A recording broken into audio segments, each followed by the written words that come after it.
Hi, everyone. If 2025 left you depleted, left you feeling like what is happening, if all of your energy is gone at the end of the year, this stream is to celebrate you, right? For getting through 2025, which has been a very, very difficult year for a lot of us.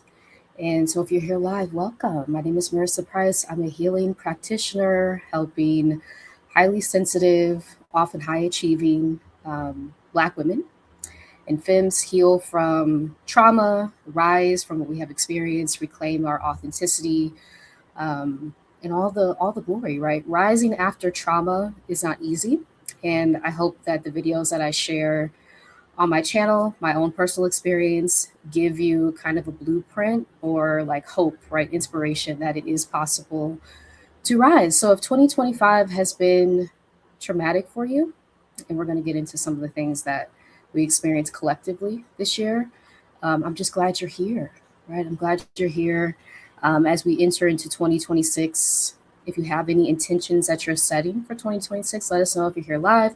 If you're watching the replay, feel free to drop them in the comments so we can celebrate each other. But yes, right, 2025 was a lot, so I don't have any like real like structured outline or anything, but there were a lot of different things that happened right in 2025. Stress, grief, survival mode, the changing of so many things, the rolling back of things that we were told were supposed to be set in stone. We saw them intentionally be rolled back, right? We saw forces come out to try to strip many of us um, of our right to things again that we were told were supposed to be in place, right? That we were not going back, that we're not going to be rolled back, and we saw that to be false. And that can create a level of grief, a level of disillusionment, right?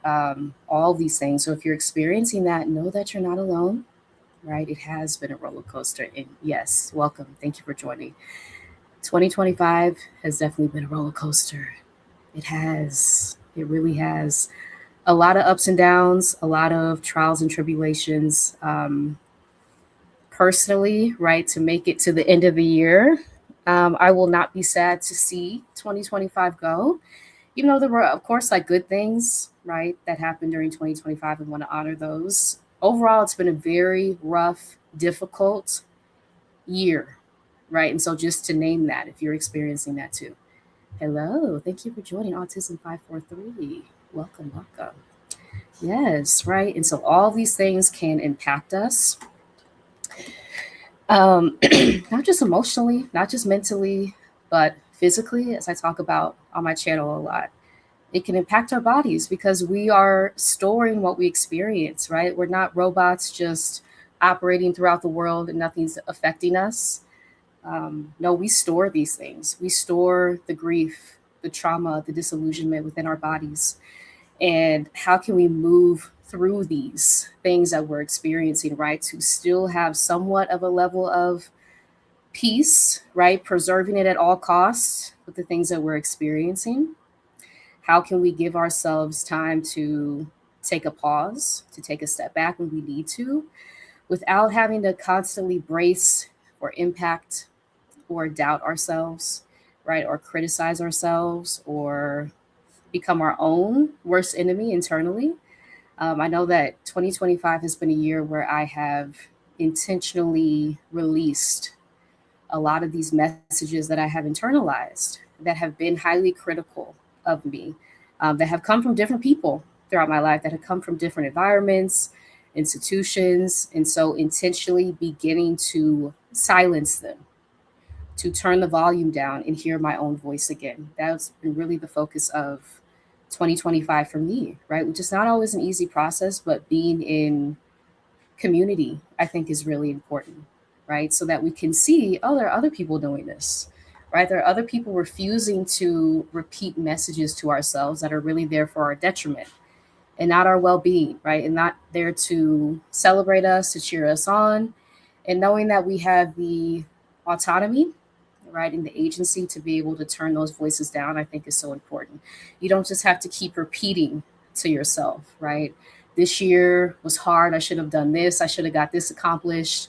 The fact that you are here, again, the fact that you made it through such a turbulent year, that you are at December 31st, about to enter January 1st, 2026, that deserves to be celebrated. And so I would love to hear, if you're here live, just what you're celebrating as we're at the end of 2025. Again, making it through is something to celebrate. There have been so many things that I want to celebrate. A lot of the group healing programs that I facilitated this year have helped me heal, right? So as a facilitator, I'm not disconnected from the information that I'm sharing, which can be the case sometimes in mental health spaces, like you feel that level of disconnection. But no, I'm very much on my own healing journey. And so being able to facilitate programs, I have another cohort coming up of Silence Your Inner Critic, but that was launched initially in June of this year. And so that was my first official solo group healing program. And just the women in that group, the things that were provided to me, right, on my own personal healing journey, I can't thank them enough, right? And that led me to host another group healing program, Regulate to Reclaim, later that year, and then Rested and Restored, which I just wrapped up in December, and now launching another cohort of Silence Your Inner Critic. And so I do want to say, if you are interested in joining, I'll link this in the chat. But that has been really one of the huge highlights of my year, is leaning into my dreams, right? Because a lot of times in the environments that we find ourselves in, especially in the economy, right, in the things that we are experiencing, with over 300,000 of us as Black women being forced out of the workplace, right, through layoffs, through job cuts, all these things that we're experiencing. It has been a very, very difficult year, and it can feel like your dreams are something that you can't pursue anymore, right? That you have to just be in survival mode. And so I want to offer you, is there a way that you can carve out space for yourself to do the things that you love, to do the things that bring you joy still, even within the environment that we're in, because that's always accessible to you, even in small ways.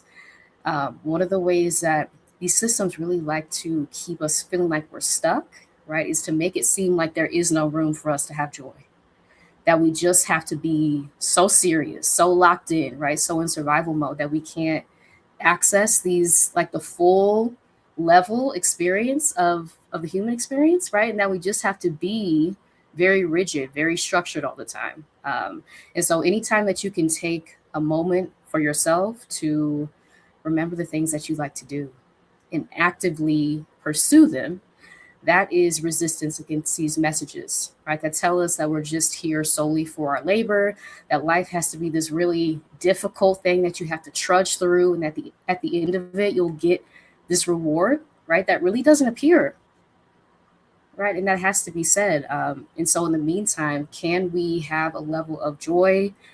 Can we preserve the things that, I don't know, make us feel alive, versus it feeling so down, right? So depleting as this year has felt. And so carving out that time for yourself is so important. Yes, you're welcome. You're welcome. Yes. Celebrating learning more about myself. I love that. I love that.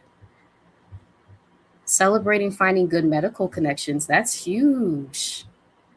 Good medical connections. Whew.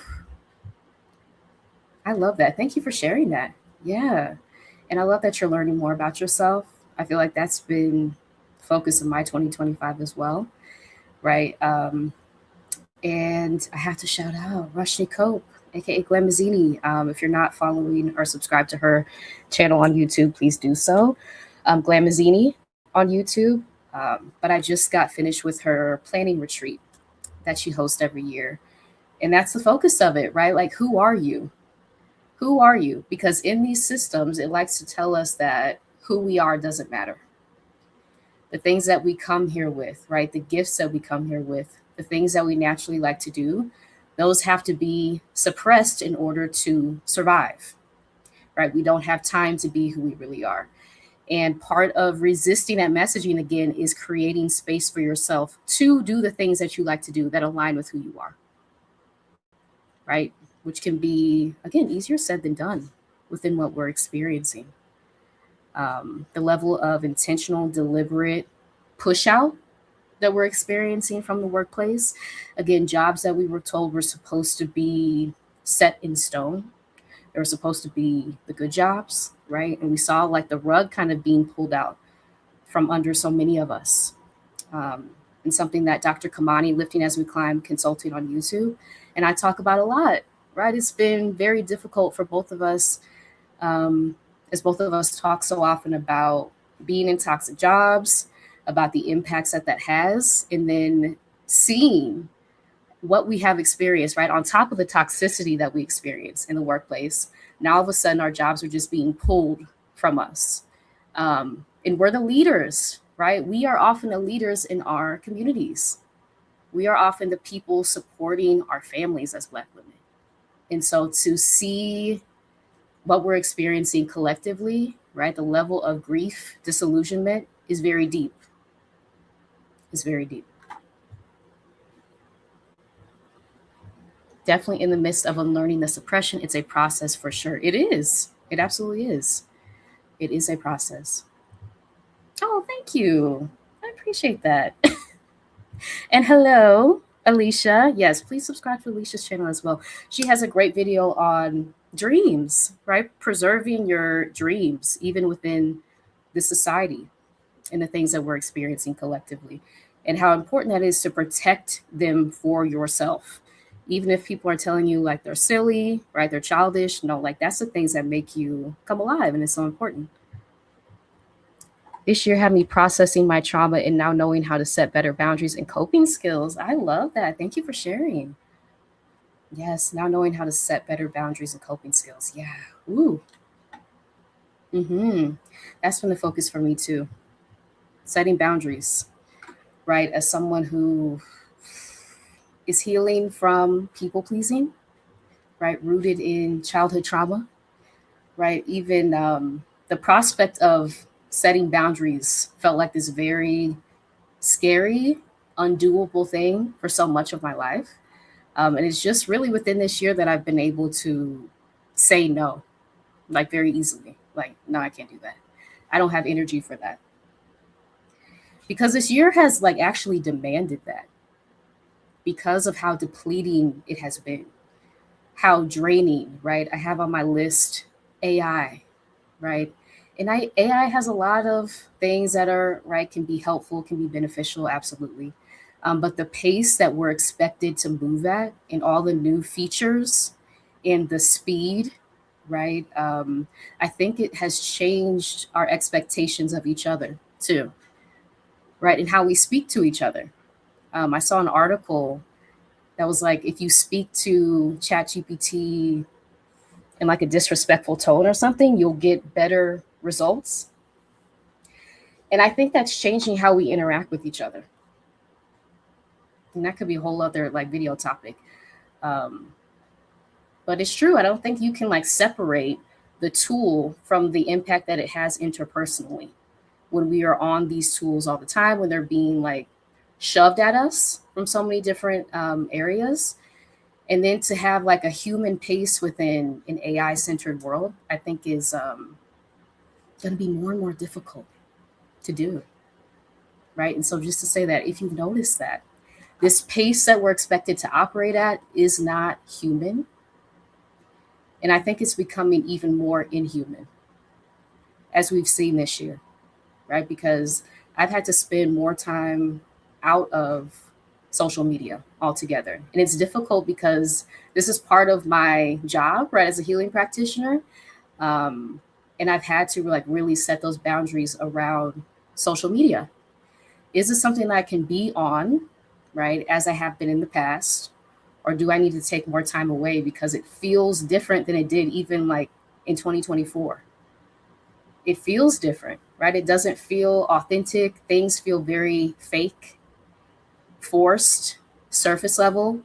There's a lot of like clickbait, rage bait that as a sensitive person I've had to like distance myself from I can't take all that on. I just can't. And there's a reason, right? It creates these feelings within us, different chemicals within our brains to keep us on these apps, glued to them, so that we don't have time to walk outside, to read books, right? All these things that make life very rich, and we're like kind of glued to these apps. And so that's something I've been thinking about with social media. It's been a lot, and it's felt different in 2025, not in a good way. Not in a good way.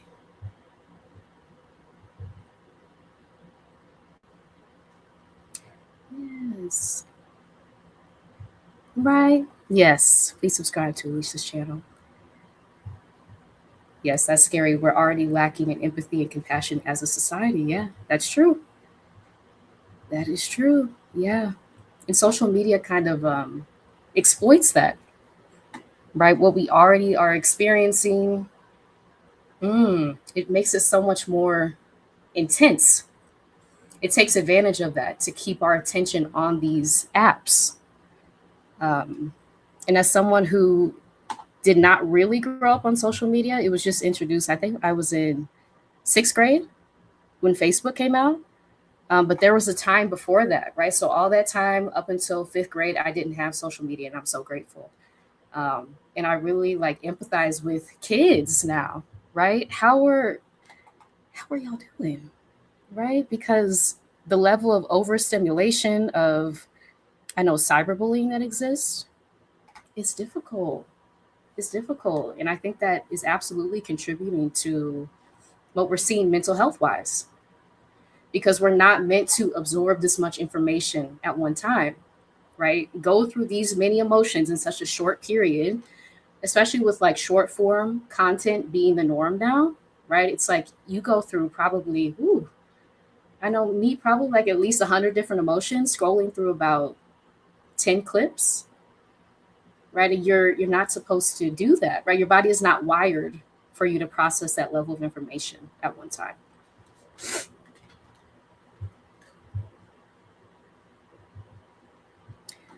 Yes, Jamila. Hello. Yes, the AI tool has humans expecting a quick, precise, no time to think response for everything and every interaction. Yes. That's so true. The AI tool has humans expecting a quick, precise, no time to think response for everything and every interaction. And that's so true.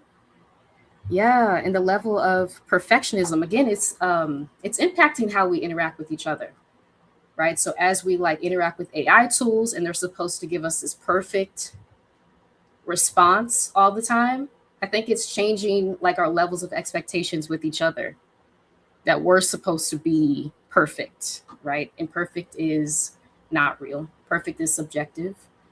Um, but yeah, all these different like effects of social media, of AI, has made 2025 really difficult. It's added to the layers of trauma that we're already experiencing, to then have to like feel glued to these apps. That's real. You're so welcome. This fall and winter, I found myself, hello, welcome. I found myself going out to enjoy live music again. Every time I leave feeling truly inspired and nourished from those experiences. Also joined a new engaging book club. I love that. Thank you for sharing that.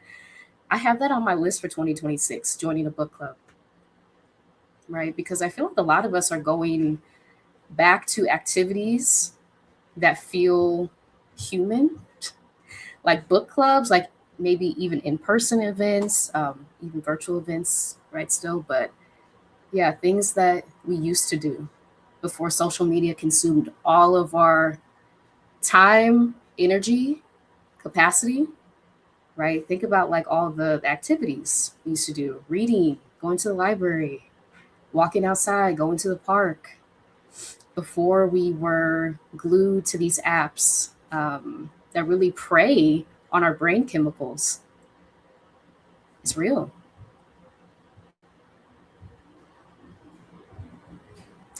Angel B3941, welcome. Really learn to say goodbye. Jobs that make me compromise my ethics, values, and health to appease others. And saying no to jobs that treat me less than. I love that. I appreciate you sharing that.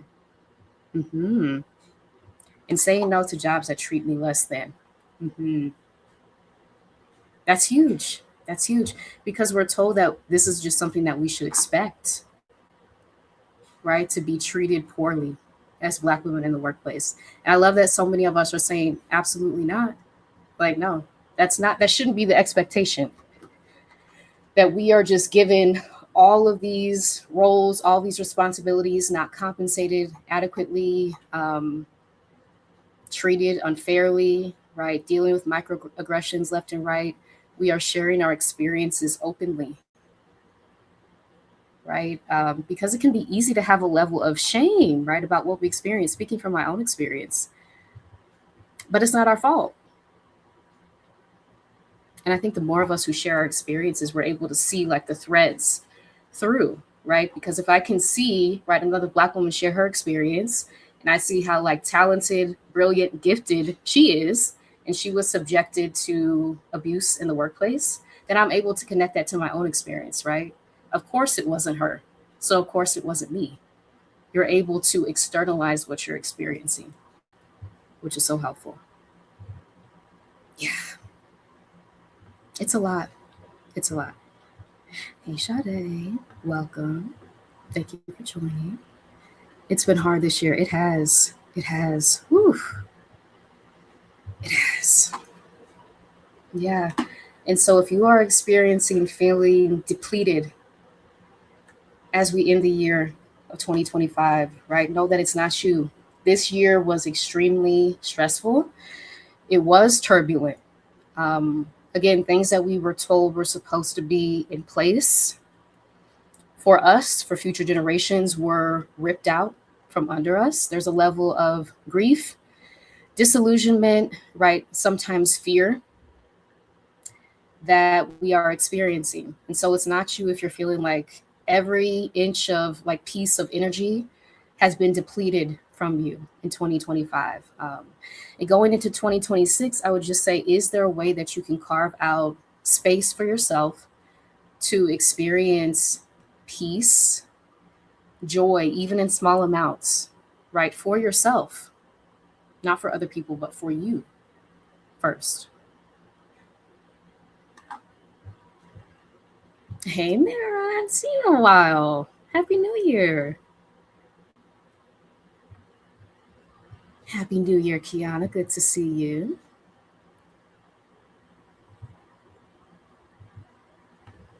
I work as an AMFT with kids. Hello, Stacy. Thank you for joining. With kids, and they are struggling with issues we never had to deal with because of social media.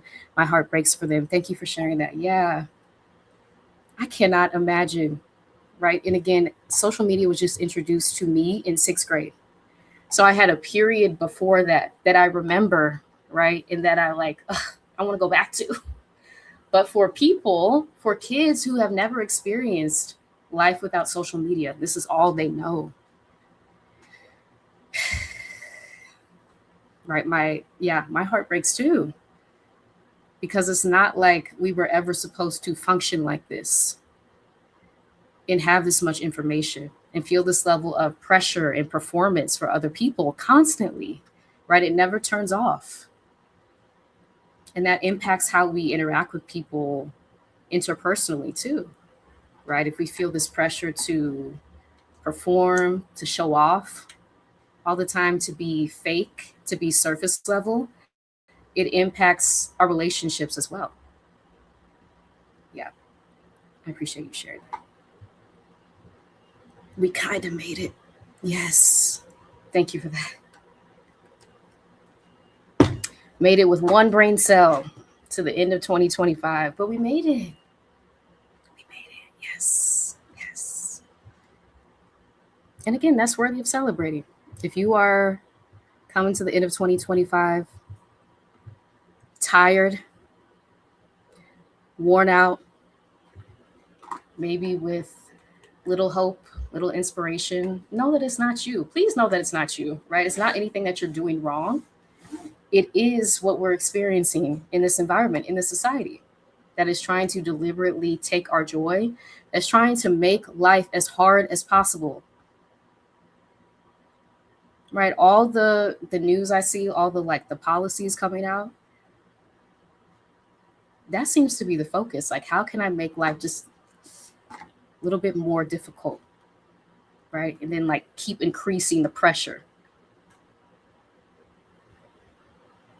It's real. Yeah. 2025 has felt like a pressure cooker in so many different ways, particularly for Black women, right? Because these the policies and actions are being directed towards us. And I've seen so many things. It's like, well, you don't know if that's true, if it's being directed. I'm like, first of all, it's like gaslighting 101, right? We can see it with our own eyes, with the people that we're surrounded by who are experiencing these things. And so if people are living in an alternate reality and trying to gaslight you about what you're experiencing, can you establish a boundary without soaking up that information from people? Because it's necessary, especially during these times. Oof.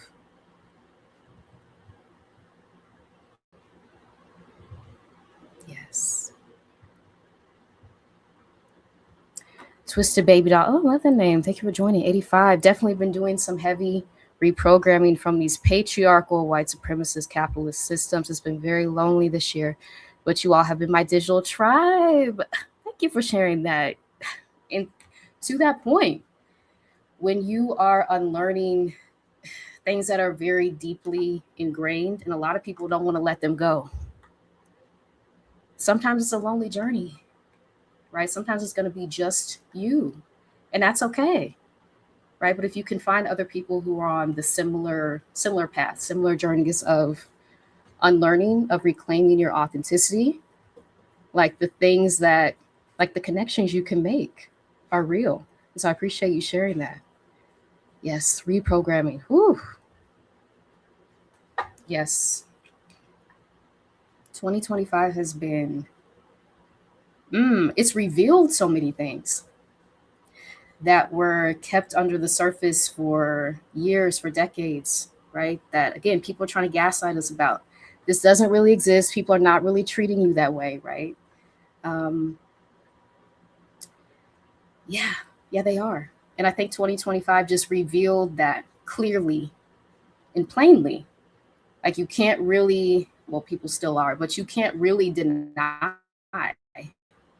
if you're rooted in any type of truth what we're up against, what we're experiencing.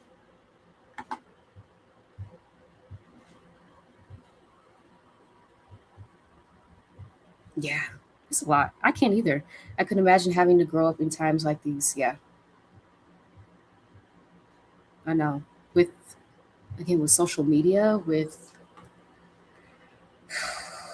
still healing and recovering, right, from the pandemic, which has not been talked about as it should.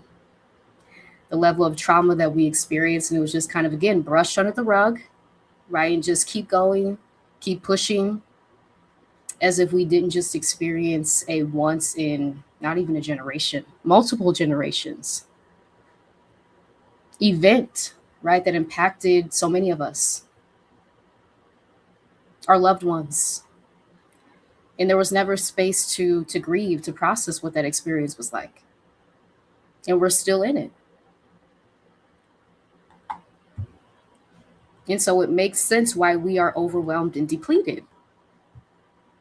Now coming to the end of 2025, right? That makes sense. That's not anything that you're doing wrong, that you need to like put a smile on for some like toxic positivity.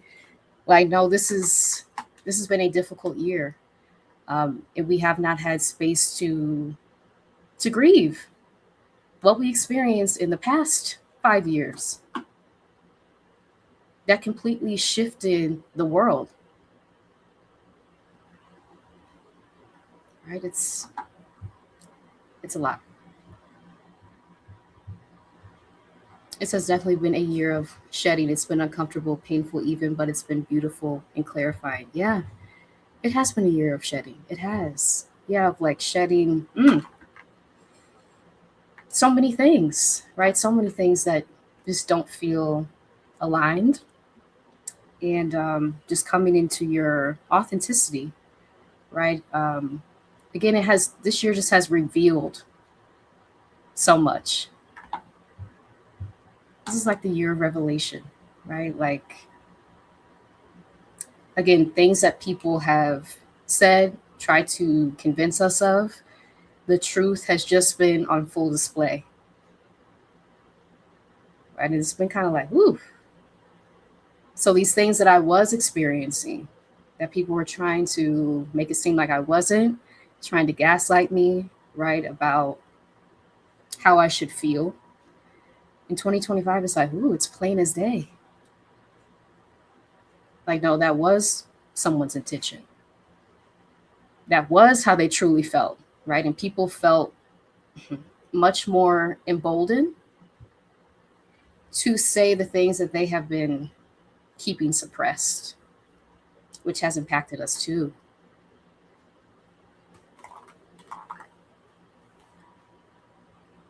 Yeah, so again, like stress lives in our bodies. So if you're coming to the end of 2025 and you are feeling a level of you need to lay down, you need to rest, you can't keep pushing through. I know for a lot of us, that is a survival response. That's a trauma response to keep pushing through, right? Because what other option do we have so often? And can you, again, carve out that space for yourself to slow down, even if it's just a moment, even if it's just a minute or two, to take for yourself, to breathe, right? If that brings you peace, to maybe walk outside if you're able to get some sun, to drink some water, to do things that bring you joy, carving out space for yourself within these times that we find ourselves in, because they're unrelenting, right? It's never going to be a time where it's like, okay, you take rest for yourself because I can see what this environment is doing to you. Even having that level of radical acceptance, like that will never come in the society that we're in. It won't. But that doesn't mean that you can't carve it out for yourself, to take it for yourself. And again, those of us who are healing from people pleasing, from codependency, which I'll be talking more about, feeling like we have to fix everything for everyone else, right? And that's where our worth comes from.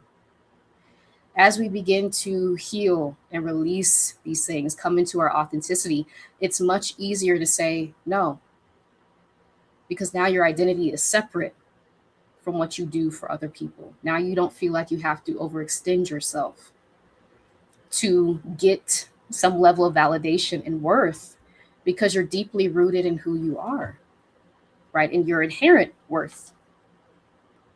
I think the society does and I don't want to say good, but effective job of really impacting our self esteem as Black girls from such a young age, to when we get to adulthood, we are seeking out worth, we're seeking out esteem, validation, in overdoing so often, right? In other people, in people pleasing, right? These become substitutes for the level of worth that is denied from us, that is stripped from us at a very young age. And it continues a cycle. And so the more that you can be, and it's a practice and it is a process, but the more that you can find a sense of validation within yourself and be clear about your inherent worth outside of anything that you do for other people, those things become much easier and much more clear, where you're able to distinguish yourself between things like your job, your role, what you do for other people, right? Now you know that you're a full person outside of those roles. And you can say no, you can say, I don't have energy for this, right? But please circle back with me in February. you can say these things much more easier, and it doesn't feel like the whole world is going to crumble, because now your identity is separate from the things that you do for other people.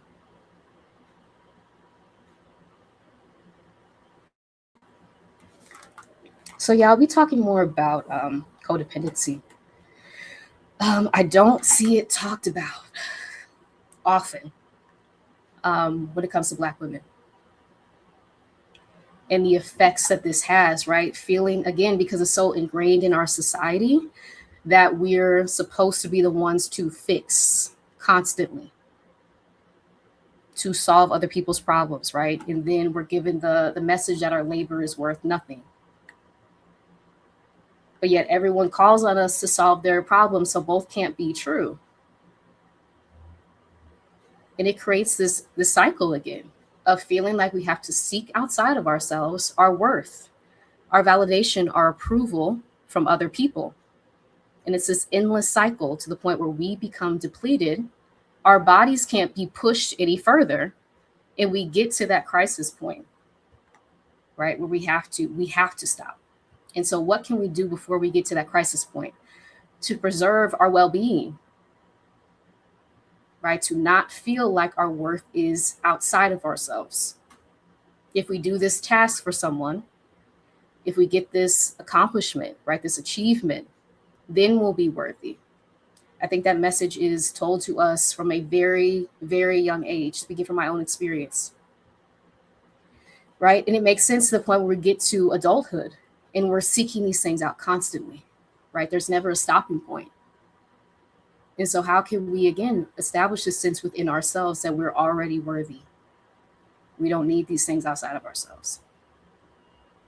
We can view our energy as valuable to us, right? Our time is precious. Our life force is sacred.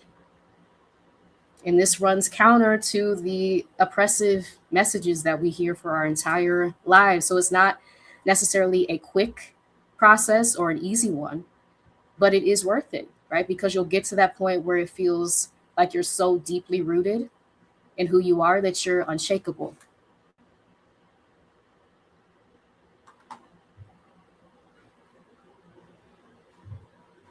Yes, I'm going to receive this as medicine from my. Yeah, thank you for the side, Marissa, and wishing you and everyone in the chat a happy new year. You too. Happy new year. Thank you for being here. I'm going to receive this as healing medicine for my heart. Thank you, Marissa. You're welcome. Oh, thank you for sharing that. Yes. Good morning, Leslin. I just saw you in the Black Women Freelancers chat. Good morning. How is everyone, Marissa? You are. Oh, thank you. I appreciate that, Leslin. Thank you. And so are you. It's good to see you.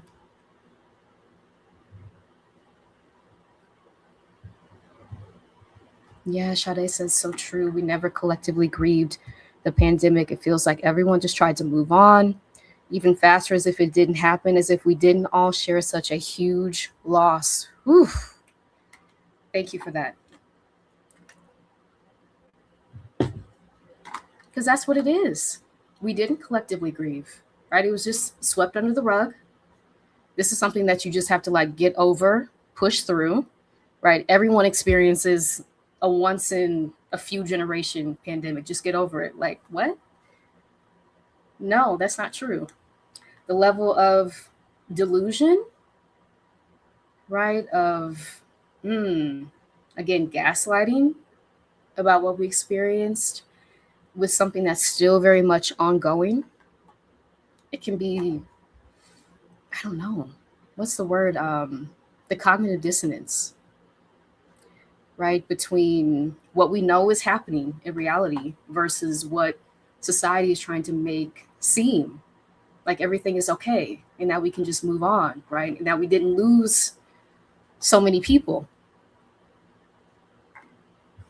And we're not experiencing the effects still, right? As someone with long COVID, which I've written about on my blog, right? It just feels like all of this is swept under the rug and we're just supposed to keep going and not talk about our symptoms that we still have and we're still getting. And again, the people that we have lost, the level of, this could be a whole other live, but the level of ableism and ageism that we saw, right? I think my heart is still broken from that, because the message was like, people's lives are disposable. And there's a lot. Again, so as we're coming to the end of 2025, this has been 5 years of experiencing this with no room to grieve so often, no room to process, no room to say the truth out loud about what this was like, what this is still like for people who are immunocompromised. It's cruel.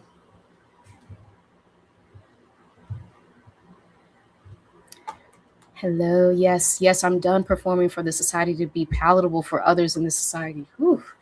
That is something, thank you for this. Yeah, that's something I really released towards the end of 2025. Being palatable for other people, because again, it's a never ending like hamster wheel that you're on. You're always seeking approval. Am I palatable enough today? It's going to change tomorrow. So then you got to shift yourself again. And it's exhausting. It truly is, to have to perform all the time, to put on the mask day in and day out, to get other people's approval, right? And it changes based on like which way the wind blows. And that's something I've really been unlearning in 2025 too. I appreciate you sharing this. So if you're here live, yeah, please let us know what you've been unlearning in 2025. What are your intentions, if you have any? No pressure going into 2026. If anything is coming up for you, right? Just around the things that we've discussed, because it's been a lot. And if you are feeling depleted versus joyful, there's a lot of pressure to be happy around the holidays, right? This forced joy that can feel very uncomfortable for those of us who are grieving, for those of us who are not in a position where we're feeling happy. And so just allowing yourself to be with your real emotions. What are you feeling? And knowing that you're not alone, right? As we see in the chat, so many of us are experiencing this. And it can be helpful to just have a space to just name, this year has been hard. This year has been difficult. This year has exposed things that were kept under the rug, right, for decades. This year has rolled back progress that people fought very, very hard for over years, generations, and things have been rolled back with one sign, right? With one signature. And it can feel like overwhelming, difficult. Again, like disillusioning is a word that's coming up. Disillusionment, but this year's been a lot. It's been a lot. And so, yes, just some questions, reflection questions. What did 2025 ask of you?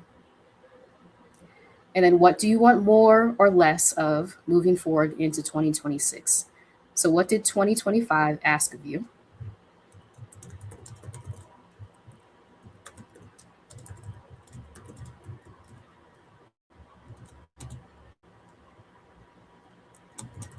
And then what do you want more of or less of in 2026?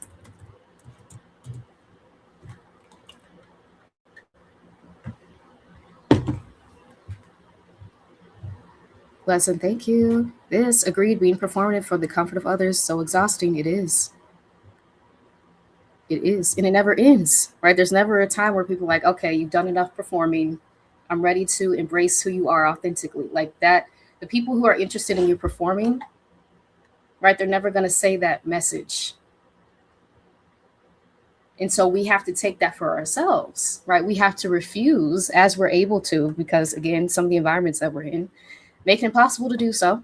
And that has to be said.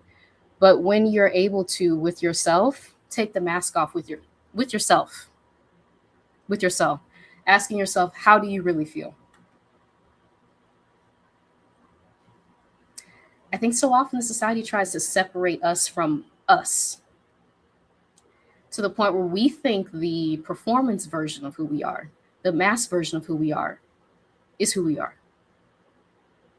And so as you're able to kind of begin to separate that maybe performance that you have to do in some of these environments to survive, to make it through, that's real. But as you're able to separate who you are authentically from that performance that you have to do in front of that person in that environment to make it through. And that's when you start rebuilding that level of self-trust, because now you're honoring how you really feel, right? You're honoring that really made me upset. That wasn't right? That wasn't my fault. Versus feeling like you have to, again, stay in the performance mode, stay with the mask 24/7. Can you begin to take it off, right? Just with you. Just with you. And journaling can be really helpful with that. Journaling, voice noting if you're not someone who enjoys writing, but just having a level of honesty and intimacy with yourself to express how you truly feel can be helpful to rebuild that sense of self-trust. Happy New Year. Yes. Unshakable. What a thought. What a thought. Unshakable. Yeah, as you're able to establish this firm sense of self, again, easier said than done within this world that we're in, the society that tells us constantly who we have to be, how we have to show up, how we have to perform for validation, for love, for acceptance. Having that sense of who you are inside you, that becomes unshakable, right? So even if you question it, right, even if you project onto me with your insecurities, now I have a very deep rooting of who I am, and so that's not going to affect me as it would before. And knowing that you have the agency and power to be able to do that. Leslie says, frankly, the lack of care in general is staggering. Yes, 100%. It is. The lack of care. Ooh, yes. Mm-hmm. That resonates. Thank you. Yes, it was awful. It was. Feliz Año Nuevo. Yes. Hi, Tracy. Welcome. Ableism, ageism, that's a word. It's real. Yeah. Ableism, ageism. Again, telling us that certain people's lives are disposable, right? The level of true cruelty, inhumanity in that. How are people's lives disposable? Right? And part of, as I've shared before, like self-esteem, healing, which starts very early on, trying, like the society tries to break our self-confidence, our self-esteem as Black girls. And then telling us that our lives are not valuable. And so we have to do all these things to be valuable. And we see, right, the messaging, it's a through line, telling us that some people's lives are valuable, some people's aren't. We shouldn't feel a level of grief when people pass away, right? There's so many thoughts. But yeah, something I would love to talk about specifically with like in the mental health field, right? Eugenics, which is like a pseudoscience that tells us that, again, tries to establish this hierarchy of who is the desired human being, right? Who is at the top of this fake hierarchy, how much value their life has, and then everyone beneath, right, that person in this hierarchy based on a pseudoscience. And if you've seen some of the pictures of the study used loosely of eugenics, deeply, deeply disturbing. But we see these like through lines. We see this messaging. We see the hierarchy at play. And it doesn't resonate with so many of us. It's like, I'm not supposed to grieve, right? Because this person was over a certain age. That doesn't make sense. But when it's all around you, right? And sometimes you can be the only one voicing this concern, pushing back against this message, it can feel like, oh, I guess the problem is me, right? I guess everyone else is right. And that's why it's important to be in communities with other people who are like reflecting back to you. No, it's not. It's not you, right? It is, in fact, the society that is deeply, deeply wrong, flawed, disturbed. Pleasant says, as awful as 2025 has been, I still can't reconcile that it's over. It feels like it happened so quickly. Yeah. Thank you for that. Yeah, I think I'm on the it does feel interesting. December went by pretty fast. But 2025, for me personally, has felt about 3 to 5 years in 1 year. It's felt very long. Very long. And so I'm excited to enter 2026. Yeah. Unlearning that I need to continue to be considerate, respectful, to others who aren't considerate, respectful to me. That's so important.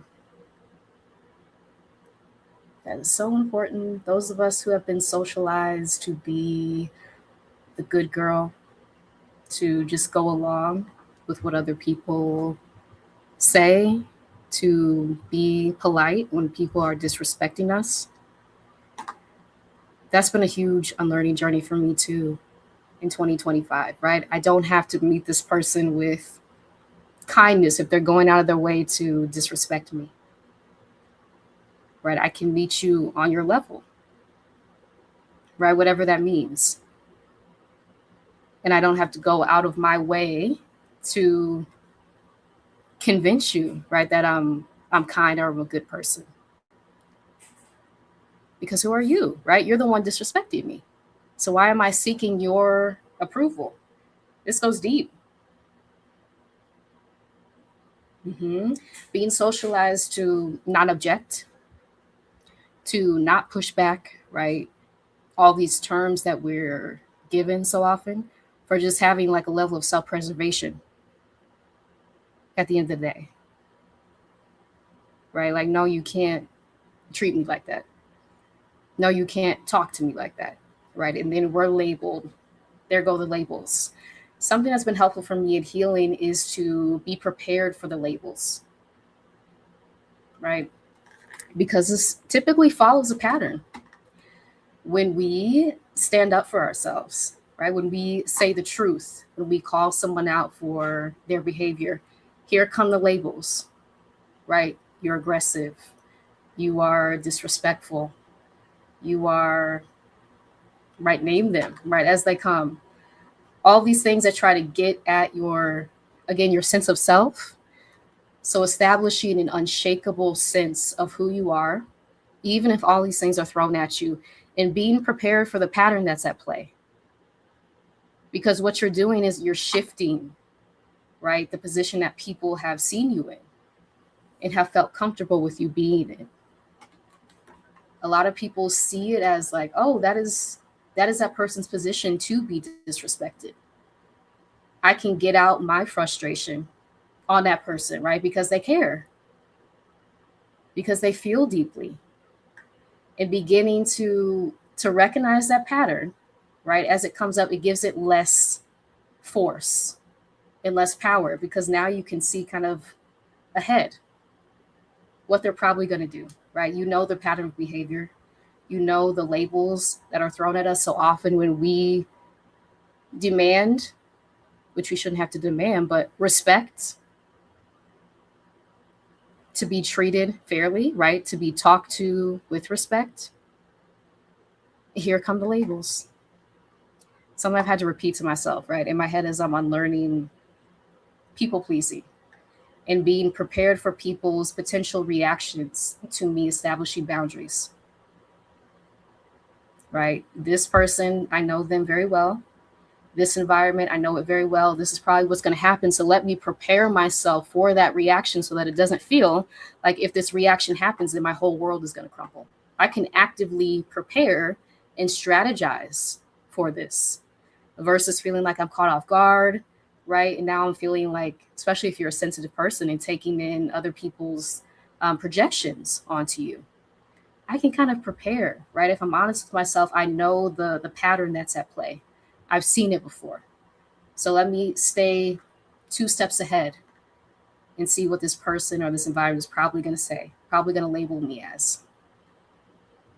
And that can be an important way to take back your power too. Leslie said 2025 asked too much. I saw people that I should have been able to trust completely in a new light. Trust is so fragile. I appreciate you sharing that. It is. Trust is very fragile. Yeah. Mm-hmm. Trust is gained in droplets, lost in buckets, right? It's real. It's real. And I'm sorry you experienced that too. Yeah.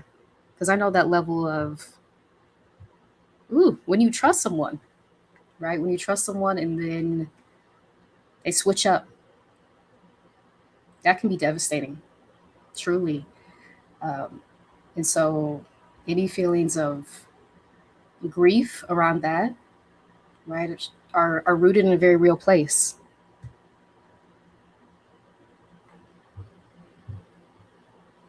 Autism 543 says, I learned to speak up louder when being disrespected and gaslit. I love that. Cheering you on. Cheering you on.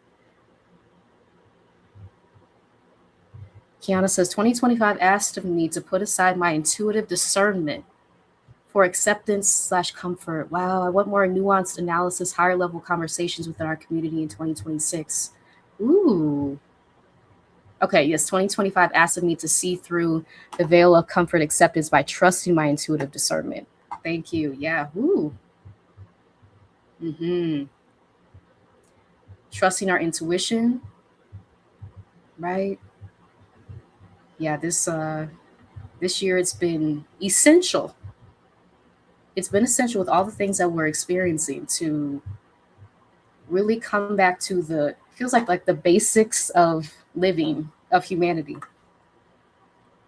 Intuition, right? Rest, nature, slowing down. All these things that have been kind of optional in past years have been truly like there's no way around them. Like we have to lean into our intuition. We have to slow down. We have to give ourselves time to rest with what we're experiencing, right? These things have to be in place.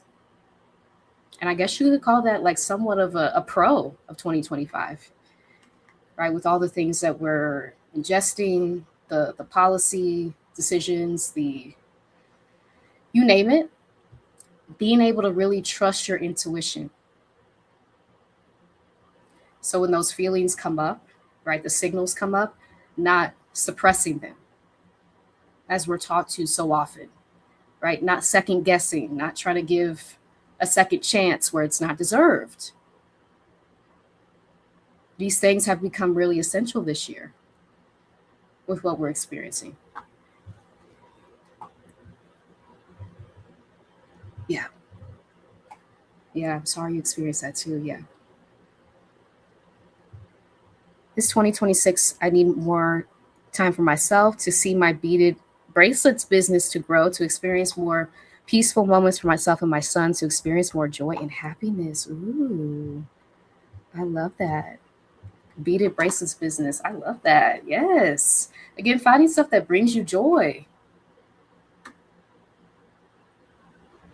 right? That brings me back to childhood. I had so many bracelets that I made up and down my arms. And then we get to this point in adulthood, right? Where we're told that we have to put away the things that bring us joy. I know we don't. That's been another lesson in 2025. Like, no, I don't. I never had to put away the things that made me happy. And I can bring them back now at this age. It's never too late, right? Because that joy that we experienced around that thing that we used to do is still there. It's still living within you. Even if you haven't picked it up for a while, you can return to it. You can reactivate it. Yeah. Yeah. Proper preparation prevents, oh, that's a tongue twister. Proper preparation prevents poor performance, and we only perform for self. That's true. That's true. Yeah. Proper preparation. Yeah. And knowing that you can prepare. So it doesn't have to be a situation where you're caught off guard necessarily, right? You can't control what other people's reactions will be, but people tend to follow a pattern. And that's why it's so important to study yourself, study your interactions with other people, because you're able to see those patterns much more clearly, versus feeling like you're going to be caught off guard by someone's reaction. Now, I can pretty much tell, right, again, that level of like honesty with self. I can pretty much tell that if I bring this to this person, if I tell this person I can't do this, what the reaction is going to be.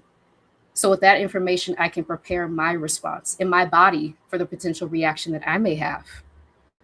Right? You take your power back in that moment.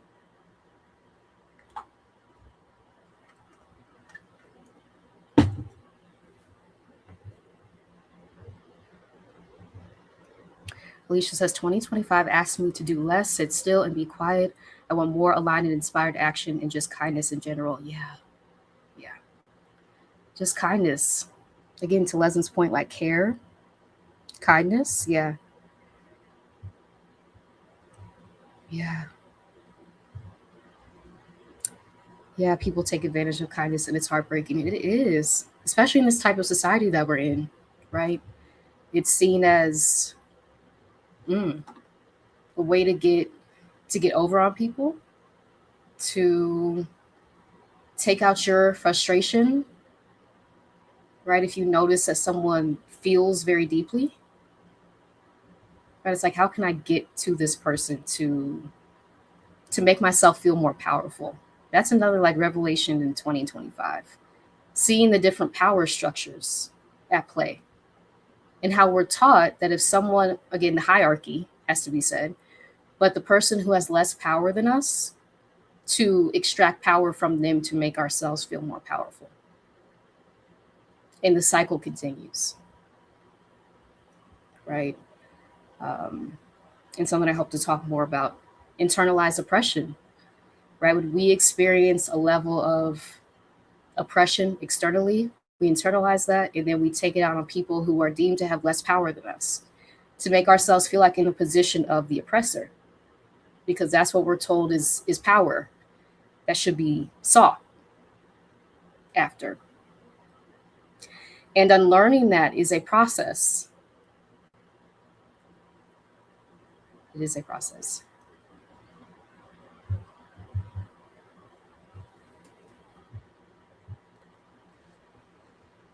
Kiana says, be prepared for the labels. Yes, this isn't valuable in so many contexts. Be prepared for the labels that'll be thrown at you. Yes. When you lean into self-preservation, when you decide that you're not going to deplete yourself for everyone else anymore, when you're not going to do that thing, right, that this person has depended on you doing, but that drains all of your energy, be prepared for the labels that are going to be affixed to you.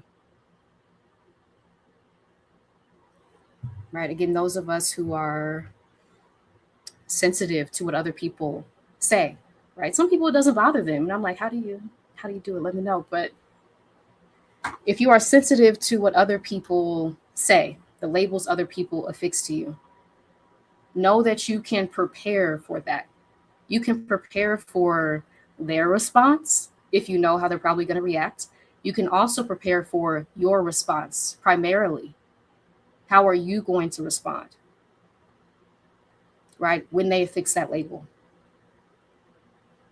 Because often people like our response too when we're upset by something. It gives them some joy to see us upset.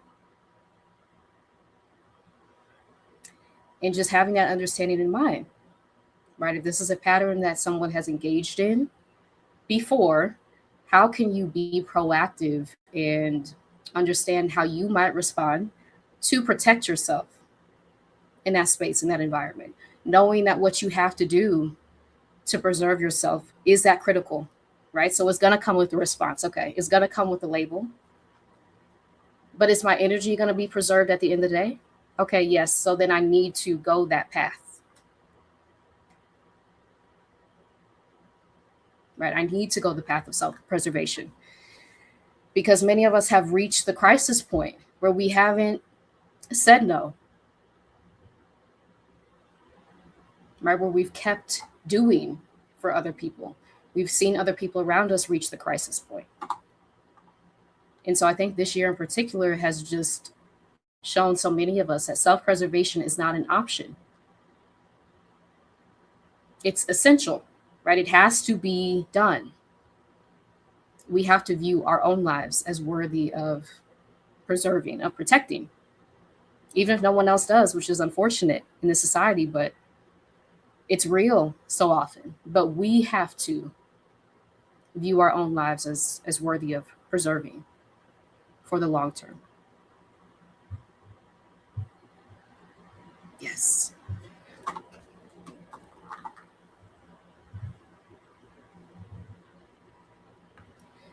That you have all the data. You need to know how they will react. It's true. Yeah. And just reminding yourself, what data do you already have?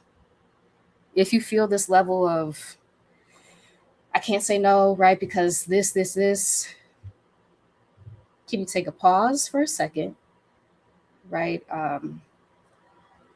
Just sit with the behaviors that you've already observed from this person, from this environment. You probably already know like what the path will be. Again, you can't predict everything 100%. You can't control someone else's reactions, but you can have a baseline for your strategy and how you're going to react or not, the energy that you're going to give or not. These are things that you can prepare for, right? They don't have to catch you off guard. That gives the other party too much power, right? You can build a strategy that is proactive when you're entering into environments, situations where you know that you may encounter pushback, you may encounter someone trying to put a label on you. That's their own projections, right? Sade says 2025 made me realize that I put my own wants, needs on the back burner when showing up for others. I'm hoping to find better balance in the new year. Thank you for sharing that. Yeah. Me too. Yep. I love that word. Yeah, balance. Yeah, and I think just personally viewing myself like I have to be well. I have to. There's no way around that. All these things that I'm interested in, that I'm committed to, they cannot be if I'm not well. And so that has to be the focus of my life. I'm here to preserve my life first, and then everything else ripples from that.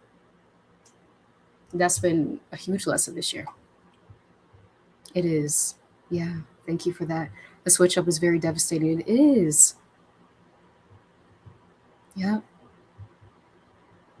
Yeah. 2025 asked me to stand up to cut off folks who are playing in my face because I'm entitled to the same kindness and care I give. It was difficult, terrifying, and empowering. Yeah. Yeah. I'm sorry. Yeah. Yeah. And that part, thank you for saying that, that it is It is terrifying sometimes. Often. It is terrifying. It is difficult. There's no way around that. It's a new pattern of being, right? It's a new, I've talked about this so often, but like it's a new pathway in our brains that we're literally carving out. Many of us have been socialized to not have boundaries, to not stand up for ourselves, right? And when we have, we've been punished. We've been told, okay, here go the labels again, right? Again, that can be something that can be helpful just to just repeat in your head as you're doing these things, right? Here come the labels because I'm standing up for myself, because I'm leaning into self-preservation. And so it can be difficult to establish something new, right? A new pathway literally in your brain that tells you, no, I need to say I can't do this, right? I need to stand up to this person. And that process can be difficult. So it has to be said, right? And something I've had to tell myself, like, yeah, having the radical acceptance that this will be difficult. It will feel strange because it's something that I'm not used to doing. And then on the other side, that's the side I'm trying to get to, where this person is clear, right, that you cannot disrespect me. Or this environment is clear, right, that I deserve to be compensated for this. Or that this situation, right, my energy is preserved. That's what I'm trying to get to. And so that's helped me kind of visualize that. Like the middle part is difficult, getting from point A to B. But if you can visualize yourself at point B and keep that vision and just make steady progress towards that point B, you will get there, right? And you'll get that feeling or that the boundary that you've been trying to establish.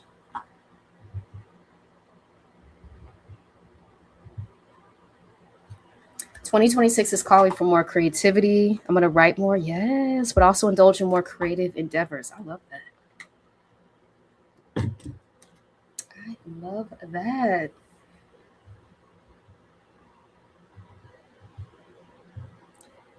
Yeah, 2025 asked me to tell the truth to myself first and foremost. 2026 will require me to embrace my own inner power with faith, intention, and action. Beautiful. Thank you for that. Yeah, that first sentence. Oh, me too. To tell the truth. To tell the truth. I did a a live stream with the beautiful, wonderful Coach Yolanda coming into 2025. And that was one of the things that she said, right? Are you telling yourself the truth? And if that has not carried throughout this entire year for me, again, it is difficult to sit with the truth if you've been avoiding it for a long time. It's difficult. There's no way around that. It is. But you can have things in place where it doesn't have to feel like impossible, that you know that you can move through the difficulty, right? Difficult doesn't mean stop and go back to what you were doing. It means move through this slowly. Take time to process, right? But telling the truth is just so important. It gets you to the things that you're seeking. It gets you in alignment, right, with who you are here to be, what you're here to do. And it's not always easy.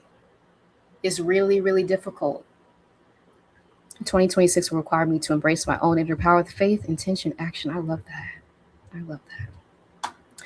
Hey, Sweet Tooth Marie 77, thank you for joining. And yes, y'all, I never say this, but if you like this stream, please like this video so that it's shared with other people who are going into 2026 clear, setting intentions that feel aligned versus pressurized, and coming back into our authenticity. I do want to say I am facilitating the second cohort of Silence Your Inner Critic, which is scrolling here on the screen. But we start Sunday, January 11th. If you'd like to join, I'm putting a link in the chat. Again, the first cohort that I launched in June, life-changing, to be able to identify my inner critic. Like I actually have a person in my life who I was able to identify.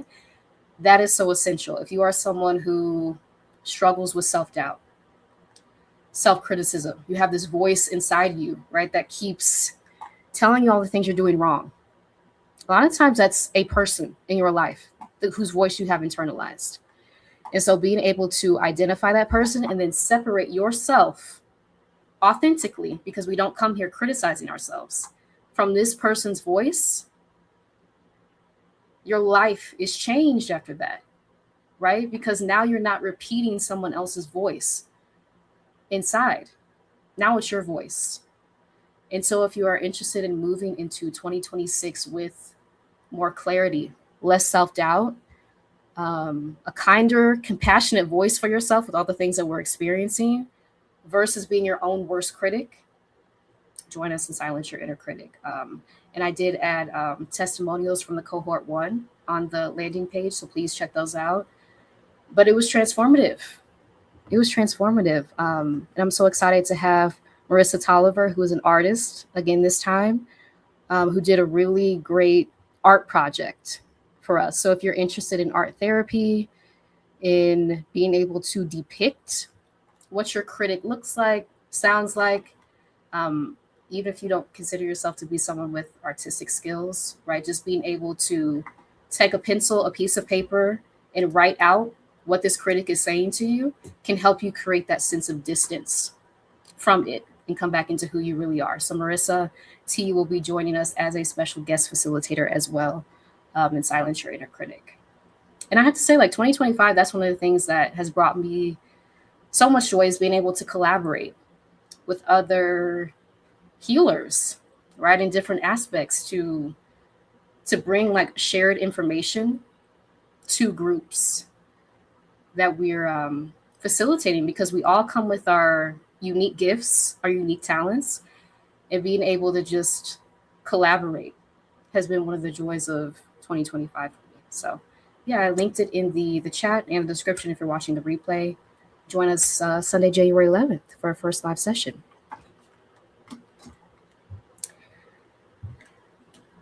Leslie says, yes, or empaths are suffering, and often we don't know, how to help them. Society needs the empaths, and we are slowly wearing them down. Ooh.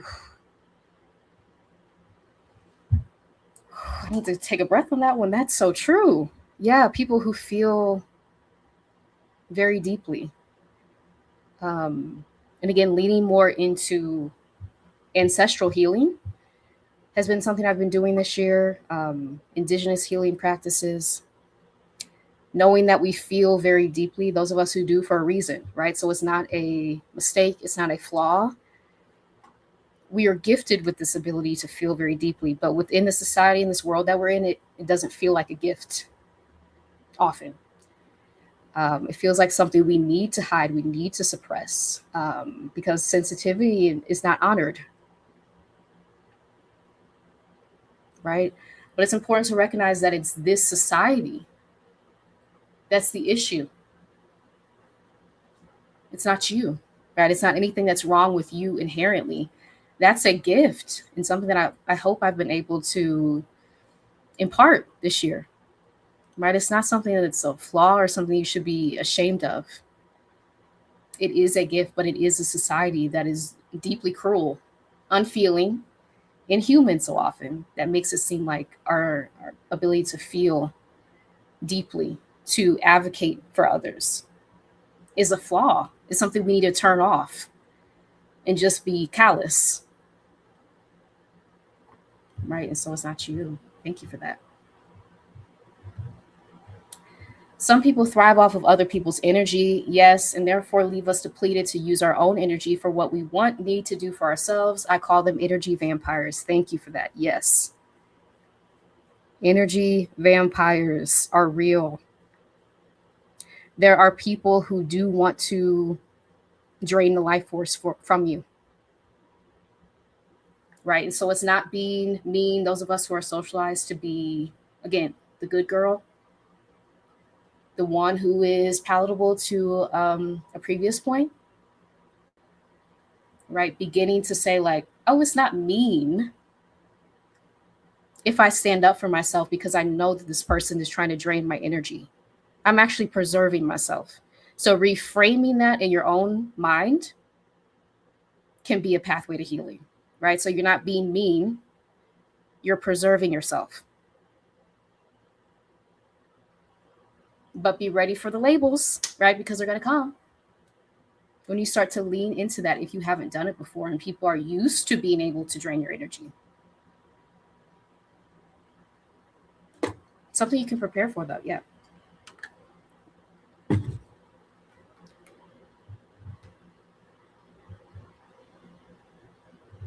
Yeah, Sade says, right, being honest with ourselves.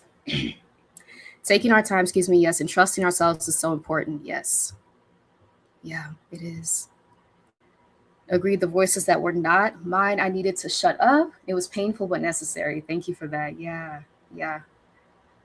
Yeah, the process is not always how it's depicted, right? Like running through fields and like joyful and happy.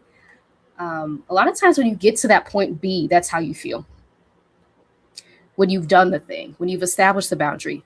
But in that in between point A, what you're used to doing, and the point B, that's where it's difficult.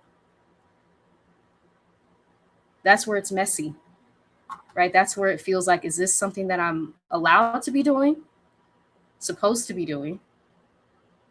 Can I get to point B, or do I need to go back to what I was doing, right? And the answer is just to take it slowly from point A to point B and trust, leaning into self-trust that you'll get to B, the joy, the happiness, right? But in the in-between, it's going to feel uncomfortable because you're rewiring a pattern that has probably been deeply ingrained for maybe your whole life, right? Years, decades of people-pleasing behaviors. Maybe you saw people around you do this growing up. And so you're not only having to unlearn what you're doing that's harming you, right? But you're having to unlearn what you saw modeled for you. And what if you didn't have an example of someone setting boundaries? Now you're having to create this for yourself, right? Which is not always an easy thing to do. But trusting that you can move through that in between, the point A to point B. And it's not impossible, right? That's going to make you have to go back to point A. If you do it deliberately, intentionally, with joy, with self-compassion, which is so necessary, you'll get to point B, and just trusting that. Yes, Marissa T. Yes. Yeah, join us. Silence Your Inner Critic starts Sunday, January 11th. It is a 4-week healing program. So if you are interested in entering 2026, speaking to yourself with compassion instead of being your own worst critic, instead of telling yourself all the things you're doing wrong, pushing yourself past the point where your body's trying to tell you to stop, take a break, because that's the voice of our bodies like trying to tell us, hey, I love you, right? Slow down. I'm trying to preserve your life. And so often like self-criticism and pushing ourselves past our boundaries go hand in hand, because we have this voice telling us, right? Often an internalized oppressor telling us to push past this point where our bodies are trying to tell us to stop, to keep going. And so how can we be kinder to ourselves and that transform our lives, right? From the inside out. So now I'm not speaking to myself as, right, my own harshest critic. Now I'm the person who extends compassion to myself. Now I'm speaking to myself with a gentle tone, the things that we probably needed that we didn't receive. Knowing that you can be that person for yourself in adulthood, right? It's never too late. How can you start speaking to yourself kindly, right? Telling yourself, I'm so glad I made it. through 2025, all the things that I experienced that tried to break me, that tried to get me off course, right? And here I am, December 31st, 2025. And I'm here. I did it, right? And I'm celebrating myself. That's what the voice of self-compassion looks like, right? Versus the one of criticism. I should have done this. I should have been able to accomplish this. I should have been able to meet this metric. I didn't. And so I don't deserve this, this, and this because I didn't do that. That's the voice of self-criticism, right? And so how do you move to a voice that actually celebrates you from the inside, right? Applauds you from the inside, gives you the level of compassion, allows you to rest when you need to, versus the voices that we have often taken on that have not been kind to us, that have been harsh, right? That have been highly critical. And that's the purpose of Silence Your Inner Critic, right? Starting January 11th. A group healing program if you are interested in entering into the new year with that voice of self-love and self-compassion that maybe you've never had before. Maybe you've always talked to yourself, right, as far as you can remember, in a very harsh tone. And what could change and what could open up for you if from the inside you were your own biggest supporter versus your own loudest critic?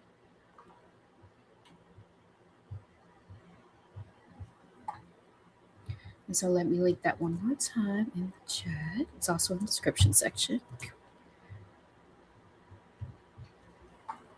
Thank you for the claps. Yes, yes, yes, yes. Can't wait. Greetings. Thank you for joining us. Balance Justice 679. Good to see you. Yeah, thank you.